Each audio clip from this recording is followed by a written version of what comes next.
Assalamualaikum warahmatullahi wabarakatuh.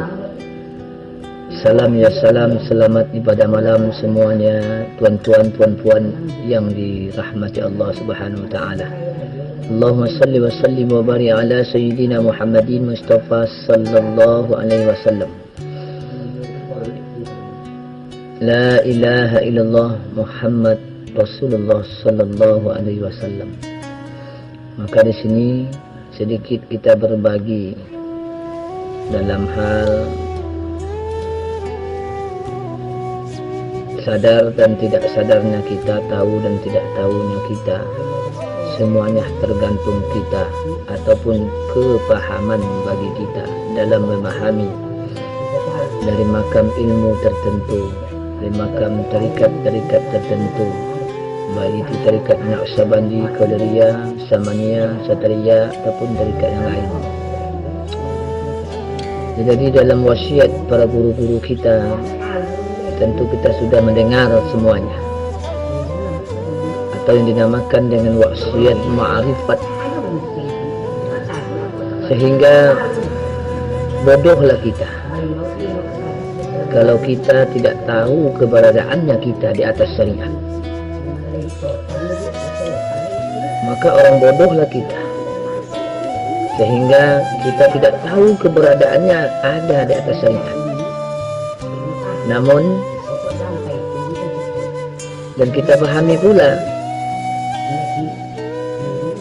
kita ini bukan berada di alam jin, bukan berada di alam syaitan, di alam iblis, akan tetapi kita berada di alam fana, akan ke alam barzah dan alam akhirat. Sehingga dapat kita pahami, jangan sampai kita ini tidak bersyariat, karena manusia telah diberadakan di atas peraturan agama, yang mana syariat itu adalah peraturan ataupun aturan. Taatilah urusan agama itu aturan Tuhan. Maka kita pahami,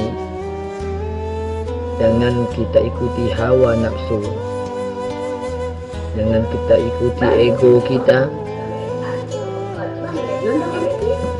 sehingga meninggalkan syariat itu sama dengan kita mengikuti setan dan iblis. Salam ya salam, saudara-saudari yang memuliakan Allah.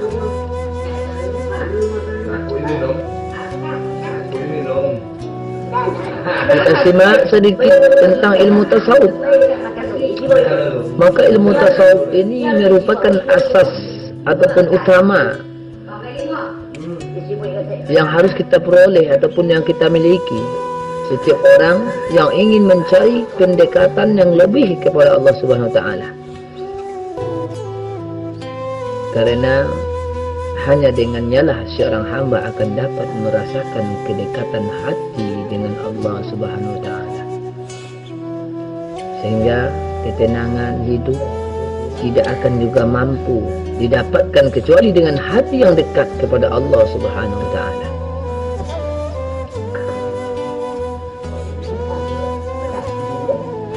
Kita simak dari pendapat Imam Ahmad. Apa kata beliau? Agama yang sempurna ini tersusun dari zahir ataupun tubuh dan batin ataupun hati. Batin adalah yang terdapat di dalam zahir, dan zahir merupakan pembungkus dari yang batin. Maka jika tanpa adanya bagian yang zahir, maka tidak akan ada bagian yang batin. Bahkan jika tanpa adanya peran bagi tubuh yang zahir, maka tidak akan sempurna sebuah ibadah.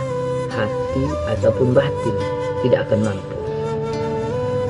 Maka disinilah kita beribadah dengan sempurna tanpa adanya jasad zahir, dan jika bukan karena peran jasad, maka akan rusak pasti amalan ibadah hati sebagai penerang bagi jasad. Maka kita pahami dalam ilmu tasawuf,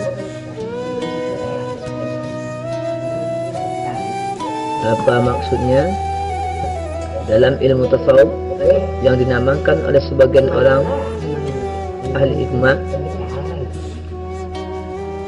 Orang dengan ilmu hati yang bermaksud ilmu untuk memperbaiki hati.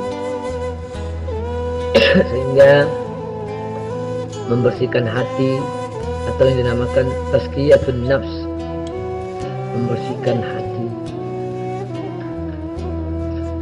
merendahkan hati, sehingga di sini akan mengalir setiap ilmu yang kita paham.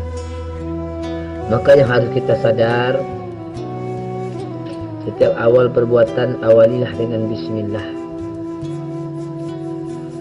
Maka tiada daya upaya melainkan seizinnya Allah Subhanahu wa taala. Walaupun sebesar zahar, mulailah kita menilai melihat sesuatu itu dengan mata hati kita. Karena belum tentu sesuatu yang buruk dilihat mata kepala kita, padahal itu baik dipandang mata hati kita. Jangan kita dustakan kata hati kita, itu dari Tuhan kita. Pandang baik sesuatu agar tidak benci pada sesuatu. Seketika kita selalu pandang buruk sesuatu, disitulah kebencian selalu pada sesuatu. Maka kiri, kanan, depan, belakang jadikan guru bagi kita, agar memahami yang tahu, yang paham, dan yang rasa, sehingga berbuat baik. Itu jangan tanggung-tanggung, jangan separuh-separuh, dan jadilah diri sendiri, jangan jadi orang lain. Maka disinilah kita pahami. Selalulah kita memahami